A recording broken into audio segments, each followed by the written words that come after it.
Welcome back to Ferocious Education, this is Ed. Today we're going to be talking about NIO. I covered NIO before in my last video, you'll find that in the description below. But today, hopefully I'll be able to give you a good amount of news, technical analysis, short interest, institutional buyers, and what I think about the stock.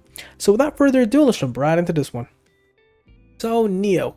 Now, this one here has some news relating to June 1st, but nothing since then. Well, right now we're recording this video on the 20th, so it's been 19 days, and there's a bit of a lack of news from this one for a while now. They used to update us every other day, but right now we're 19-20 days out with no news. The last news included that NIO delivered 6,711 vehicles in May 2021, which is an increase of almost double year over year. This brings in the ES8, ES6, and EC6 deliveries up to almost 110,000. Now, if you were to compare it to April was around 7,100 vehicles in 2021, which is also an increase of almost double, actually more than double. But we're able to see that it is starting to plateau somewhere around 6,000 to 7,000 vehicles a month.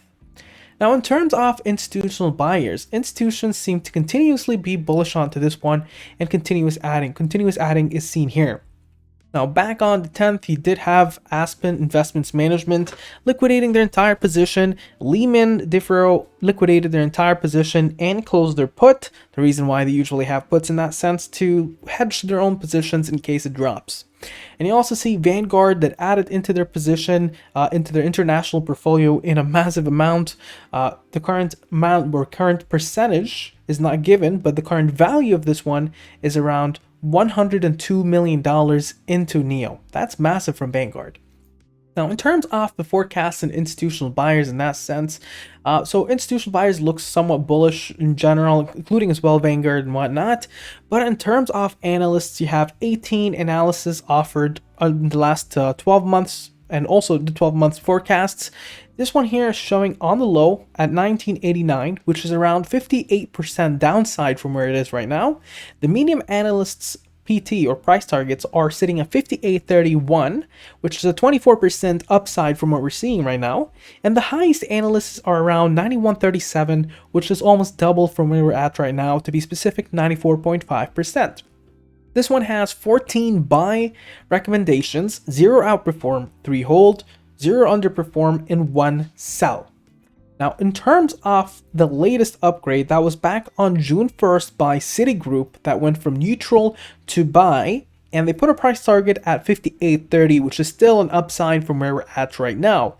Now, the current short float seems to be around 731, but I do see that the short interest has been hovering very much closer to 30% for a while, which gives me the indication that this is probably somewhere between 20 to 30% short interest, or at least I see it that way. Now we can move on towards the technical analysis, but just take a quick note quickly that the last day on the 18th, the short interest dropped significantly, almost half what it's usual, which can mean that the shorts are a little bit scared of what the current price action is looking like, and the technical analysis will be able to push this further and give us an understanding better. Don't forget to drop a like to this video to help this channel grow, subscribe on the bottom right, and turn on your notification button. If you'd like to join our Discord, you can totally do so, totally free, in the description below. And now towards technical analysis. Now, from the 1 month, 1 day on the technical analysis, we get to see that the 10 SMA is above the 30 EMA, which is very, very bullish.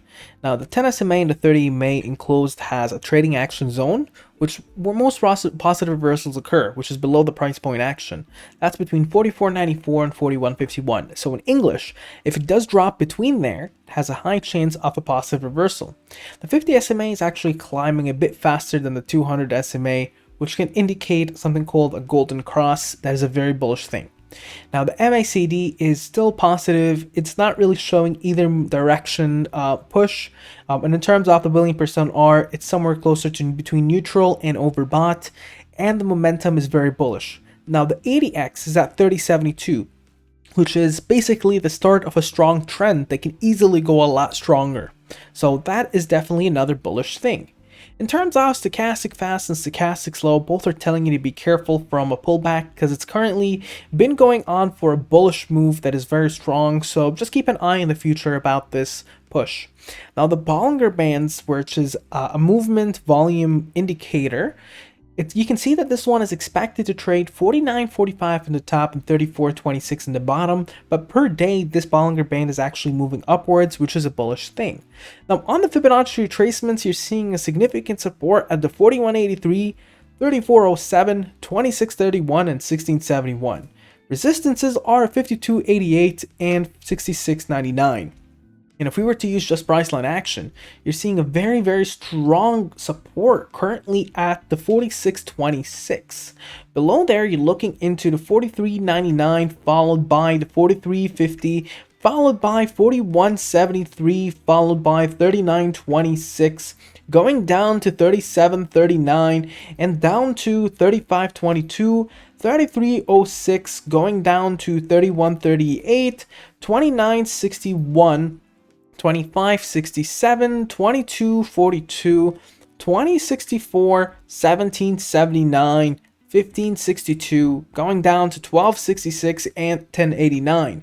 Current resistances, from what you're seeing, is a current resistance is sitting at 47.84, above there 49.61, above there a very strong one at 54.54, and then 57.20. You start getting a little bit of turbulence at 59.36, followed by strong resistance at 63.11 and 64.59.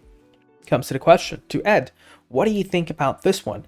Well, from what I actually see is this is an actual really nice uptrend that is currently going upwards.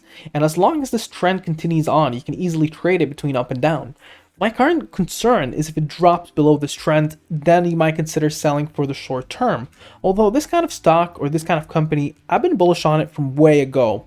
The current kind of averages, etc., it still looks quite alright. Now there's something that happened here is just to kind of be an educational part.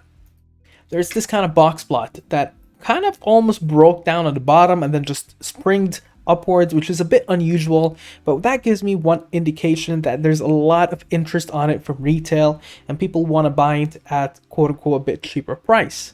Now in general, cheaper or more expensive, that is relating as well to what their current fundamentals are, price over book and price over sales. Now there's a reason why I didn't go with these kind of price over books and price over sales is because usually in the EV industries they're currently a little bit overvalued, so I don't really like going through that in details. Now I can go on and ramble on for quite a while, but I think this kind of gives you a good view. In terms of a short-term price target, I can easily see it be $50. But in the next probably 5 years, this can easily be $100 stock. You've seen what happened with Tesla and kind of the parabolic effects that it has occurred on. Now, in general, just keep an eye. You don't want to be below, I would say, 29.12, and I know that's almost half where it is right now. And you should start worrying a little bit after it reaches around 56 because it can really see a pullback from there on. But at the current price, again, just follow the channel. You should be fine. Now, what do you think about the sticker? Make sure to mention down in the comments below. Share, subscribe, and like, and have a wonderful day. Now, if you made it this far into the video, I do recommend that you go ahead and join our Discord server. There's a lot of amazing folks in here. We do a lot of discussions here into the trading floor throughout the day. A lot of people are in there, and we do ask questions. You can ask me any question you would like on there. We do post research and DDs, and we hold weekly chat sessions. And we also do have a lounge in there. So make sure to actually join that and join the fun there. Have a wonderful day and a good one.